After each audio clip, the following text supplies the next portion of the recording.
But the second half of the season, the Cats played more like kittens and lost 5 in a row to end the season, including a 36-10 loss to number 14 Oklahoma State in the Valero Alamo Bowl. Head coach Bob Stoops talks about how the end of the season turned out for his squad. Played great competition.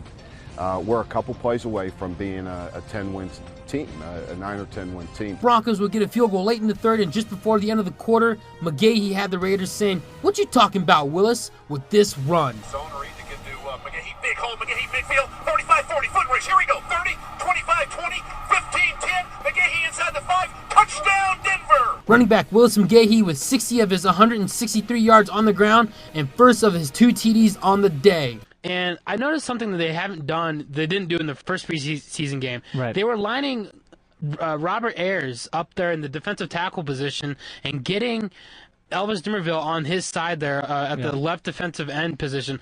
I wonder if they're going to start tweaking it up, because he did come from the background, the Giants' pedigree of being a defensive coordinator there, and we saw that what that worked for the Giants when they won their Super Bowl against the Patriots is they ran three defensive ends on passing situations, and I noticed that with the Broncos in their first series. I don't know if you guys noticed that, but I was kind of surprised. And I actually like that, just the creativity out there on the defensive side of the ball. Trying to keep the Hornets above water, not just I disappear. For one player, they wanted like half of their roster and a draft pick. This is the worst thing that could happen for the NBA, because the whole point of this lockout was to try and keep.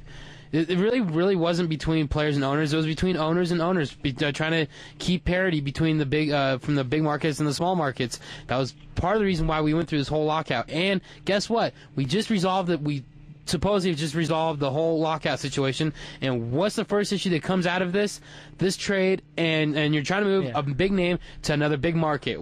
This is ridiculous. It's happening. And here's my thing. Okay, I don't understand how David Stern, who has control over the Hornets, can let this whole these talks progress, get to the point of actually having it set up. You already have 3 teams that are agreeing to the trade. You get to David Stern, and he says, "I'm going to veto it." If you have control of the team, why didn't you shoot this down in the first place? What's going to happen this weekend? Obviously, Tennessee on the schedule. How does Denver kind of match up with the Titans here? Matt Hasselbeck playing pretty well. Kenny Britt, obviously, just destroying it.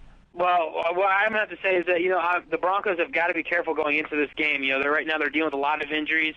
The Broncos are going up against the 7th rated passing attack in the NFL, and the Titans, as they pass for 304 yards a game. And we saw Matt Hasselbeck light up a really good Ravens defense in Tennessee this past weekend. And, they're doing this without a running game right now in Tennessee. And the Broncos have not – that defense has looked better than it did last year, but they still have got some problems they've got to work out. They're giving up 131 yards on the ground, and so I'm afraid that, with the injuries and the uncertainty about how this defense is going to look coming into a game like this. So are you saying that the Broncos are going to win or lose this game this weekend, Josh? Then we're going to let you go. I'm going to have to say the Broncos are going to have to lose this game on the road. You began today saying we are in day 132 of the NFL lockout, and ended it with both sides agreeing to a new 10-year CBA between players and owners. The owners were pushing to get a deal done by last week following their mandated timeline, assuring that there would be no casualties to the NFL schedule due to the lockout. The owners have presented their proposal to the players and said on Thursday that the two sides had come to an agreement. But minutes following the announcement by Commissioner Roger Goodell, NFLPA Executive Director DeMaurice Smith had denied those rumors of an agreement and said much work had still to be done, and the Players Association saw terms that was not discussed or needed to be further looked at, as some players described the move by the league as a last-minute power play. Buffalo Bills player representative George Wilson spoke publicly about the stance the players were taking following the initial statement. It's going to be agreed to when the deal is right and profitable for everybody involved. This is not a money issue that a lot of fans have put out there, or a lot of people may think. At the end of the day, we just want to make sure that we have a full and complete understanding of what it is that we're voting towards, so that we can in turn go back and explain it and be able to face our guys who elected us into these positions and know that we had their best interest at heart. The players and owners worked diligently on the owner's proposal over the weekend, and final touches were being made early Monday morning.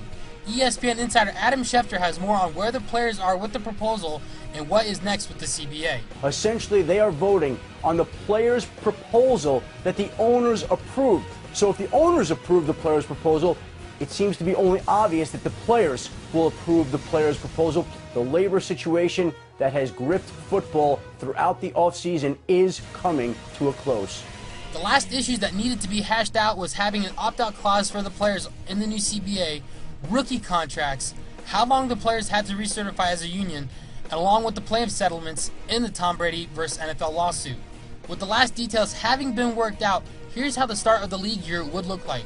On July 26th, teams can come to verbal agreement with free agents, and current roster members can go to team facilities. On the 27th, the first round of training camps will open. The 29th is when free agents can sign their contracts, and recertification of the union needs to be complete by August 4th. The NFLPA and player representatives have agreed to the new deal, but the process will only be finalized when 50% of the players plus one agree to the new deal. With Smith and the player representatives recommending this deal, it would be a shock if the majority don't agree with this proposal. Fans, as Hank Williams Jr. best puts it, are you ready for some football? Keeping you up to date on the NFL lockout, I'm Josh Rising for Buff Sports Radio.